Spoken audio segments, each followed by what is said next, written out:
क्या आप जानते हैं कि रैप्चर का समय कौन सा है? प्रकाशित वाक्य अध्याय 10 वचन 1 से 11। फिर मैंने एक और शक्तिशाली स्वर्गदूत को बादल ओढ़े हुए स्वर्ग से उतरते देखा। उसके सिर पर मेघ धनुष था। उसका मुंह सूर्य के समान और उसके पांव आग के खंभे के समान थे। उसके हाथ में एक छोटी सी खुली हुई पुस्तक थी। उसने अपना दाहिना पांव समुद्र पर और बायां पृथ्वी पर रखा और ऐसे बड़े शब्द से चिल्लाया जैसा सिंह गरजता है। और जब वह चिल्लाया तो गर्जन के सात शब्द सुनाई दिए।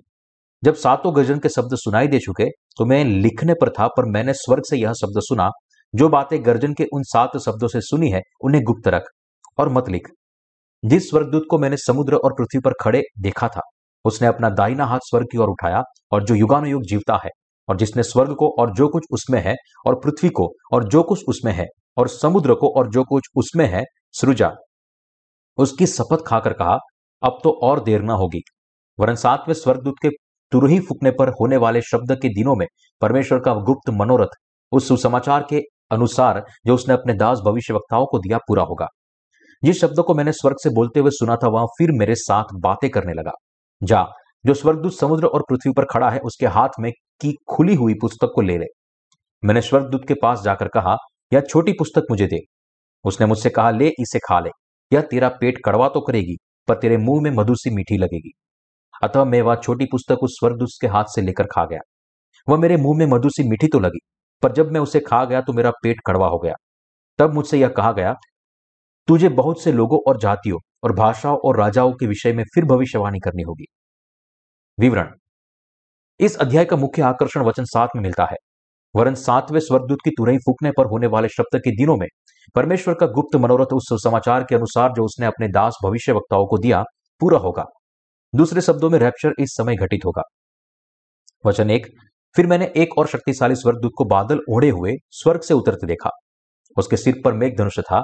उसका मुंह सूर्य के समान और उसके पांव आग के खंभे के समान थे। अध्याय 10 में प्रकट होने वाला शक्तिशाली स्वर्गदूत परमेश्वर का कार्य करने वाला है, जो आने वाले उसके कार्य की गवाही देता है। इस स्वर्गदूत की उपस्थिति यह दिखाने के लिए है कि परमेश्वर की महिमा और सामर्थ्य कितनी महान है।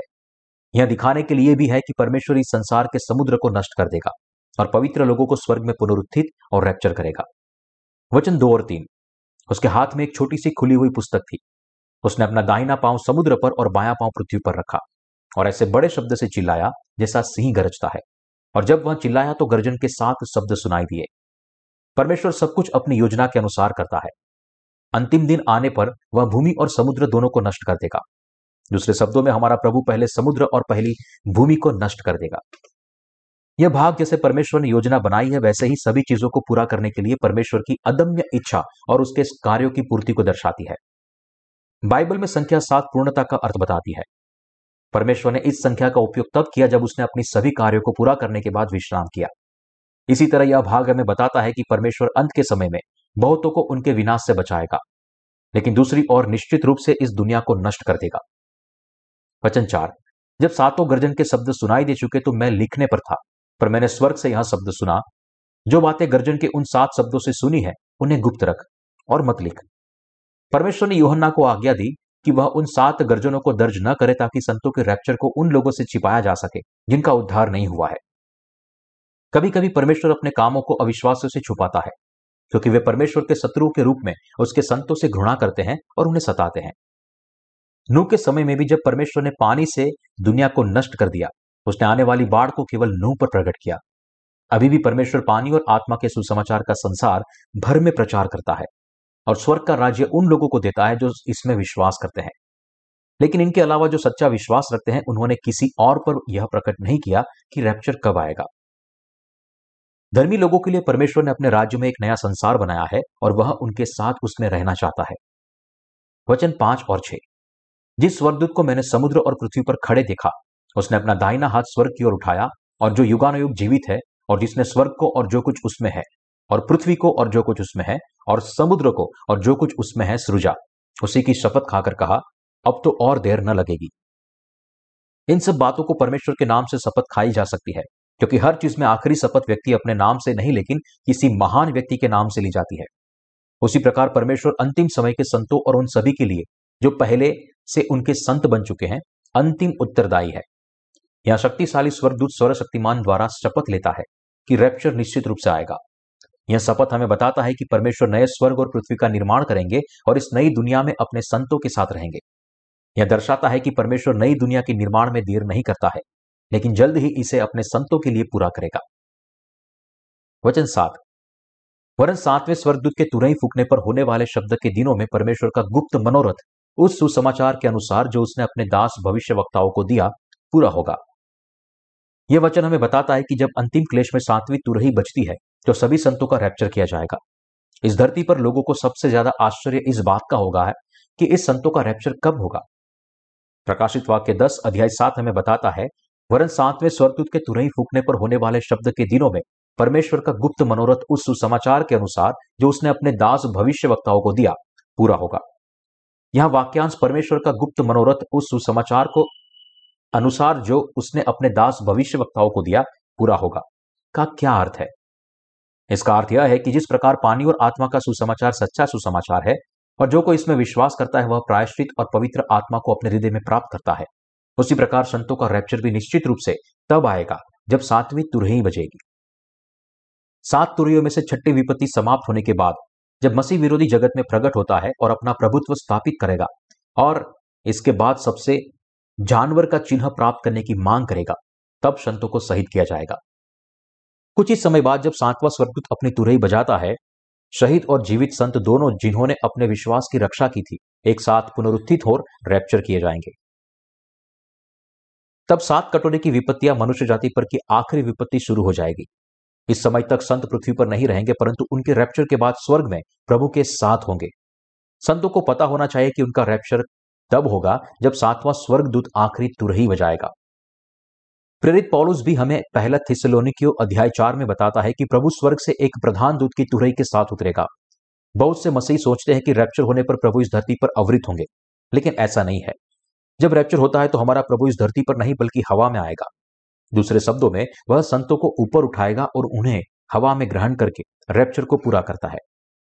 इस प्रकार यह मसीही जो गलती से सोचते हैं कि सच्चे संतों का रैप्चर आने पर प्रभु इस धरती पर उतर आएंगे, उन्हें अपनी गलत समझ को त्याग देना चाहिए और उन्हें याद रखना चाहिए कि सत्य को जानना चाहिए और ठीक से विश्वास करना चाहिए कि जब 7वां स्वर्गदूत अपनी तुरही फूकेगा तब रैप्चर होगा। परमेश्वर का गुप्त मनोरथ उस सुसमाचार के अनुसार जो उसने अपने दास भविष्यवक्ताओं को दिया पूरा होगा। आपको यह अवश्य समझना चाहिए कि यहां परमेश्वर का गुप्त मनोरथ संतों के रैप्चर को संदर्भित करता है जो 7वीं तुरही की विपत्ति की ध्वनि के साथ आएगा। अब संक्षेप में परमेश्वर पहली दुनिया को नष्ट कर देता है और दूसरी दुनिया बनाता है। यह परमेश्वर के लिए है कि वे उन लोगों के साथ रहे जो पृथ्वी पर रहते हुए पानी और आत्मा के सुसमाचार में विश्वास करने के द्वारा नया जन्म प्राप्त किया था, और साथ ही उन सभी वायदों को विश्वास योग्यता से पूरा किया जा सके जो सर्वशक्तिमान ने अपने लोगों से किए थे। यह पूरे ब्रह्मांड में सृष्टिकर्ता परमेश्वर की इच्छा है जिसे उन्होंने संतों के लिए स्वयं निर्धारित किया है। जब स्वर्गदूत 7वीं तुरही फूकेगा तब 7 तुरहियों की विपत्तियां समाप्त हो जाएगी और 7 कटोरे की अंतिम विपत्ति आ जाएगी। वचन हमें बताता है, वरन 7वें स्वर्गदूत के तुरही फूकने पर होने वाले शब्द के दिनों में परमेश्वर का गुप्त मनोरथ उस सुसमाचार के अनुसार जो उसने अपने दास भविष्यवक्ताओं को दिया पूरा होगा। यहां परमेश्वर का गुप्त मनोरथ यह है कि 7वें दूत की तुरही की ध्वनि के साथ संतों का रैप्चर किया जाएगा। संत अभी इस पृथ्वी पर जी रहे हैं, लेकिन उनके लिए एक नई बेहतर दुनिया में रहने के लिए उन्हें शहीद होना चाहिए, पुनरुत्थित होना चाहिए और रैप्चर होना चाहिए। केवल तभी उन्हें प्रभु के साथ मेमने के विवाह भोज में आमंत्रित किया जाएगा और परमेश्वर के साथ 1000 वर्ष तक राज्य करेंगे। इस 1000 साल के राज्य के बाद मसीह विरोधी शैतान और उसके सभी अनुयायियों को परमेश्वर का अनंत दंड प्राप्त होगा और तब वे संतों को उनके अनंत आशीर्वाद के स्वर्ग में प्रभु के साथ रहने का आशीर्वाद मिलेगा। यही परमेश्वर का गुप्त मनोरथ है। हम केवल उन लोगों के लिए इस रहस्य को उजागर करने के लिए परमेश्वर का शुक्रिया अदा कर रख सकते हैं जिनके पास सच्चा विश्वास है। परमेश्वर हमें बताता है कि जब 7वां स्वर्गदूत अपनी तुरही बजाएगा तब वह इन सभी वायदों को पूरा करेगा। वचन 8, जिस शब्द को मैंने स्वर्ग से बोलते हुए सुना था वह फिर मेरे साथ बात करने लगा, जा, जो स्वर्गदूत समुद्र और पृथ्वी पर खड़ा है उसके हाथ में की खुली हुई पुस्तक ले ले। परमेश्वर हमें बताता है कि परमेश्वर के संतों और सेवकों को अंतिम दिन आने तक पानी और आत्मा के सुसमाचार का प्रचार करते रहना चाहिए। यह सुसमाचार पापों की क्षमा, शहादत, पुनरुत्थान, रैप्चर और मेमने के विवाह भोज की सच्चाई के बारे में है। संतों और परमेश्वर के सेवकों के लिए अंत तक सुसमाचार का प्रचार करने के लिए उन्हें पहले महाक्लेश के आगमन से पहले अपने विश्वास के साथ परमेश्वर के वचन को खाना चाहिए। परमेश्वर हमसे दो तरह के विश्वास की मांग करते हैं। पहला है नया जन्म प्राप्त करने का विश्वास और दूसरा है अपने सच्चे विश्वास की रक्षा के लिए शहादत को गले लगाने का विश्वास। वचन 9। मैंने स्वर्गदूत के पास जाकर कहा, यह छोटी पुस्तक मुझे दे। उसने मुझसे कहा, ले इसे खा ले, यह तेरा पेट कड़वा तो करेगी पर तेरे मुंह में मधु सी मीठी लगेगी। परमेश्वर के संतों और सेवकों को पहले इस परमेश्वर के वचन का पालन करना चाहिए और फिर इसे अन्य लोगों तक फैलाना चाहिए।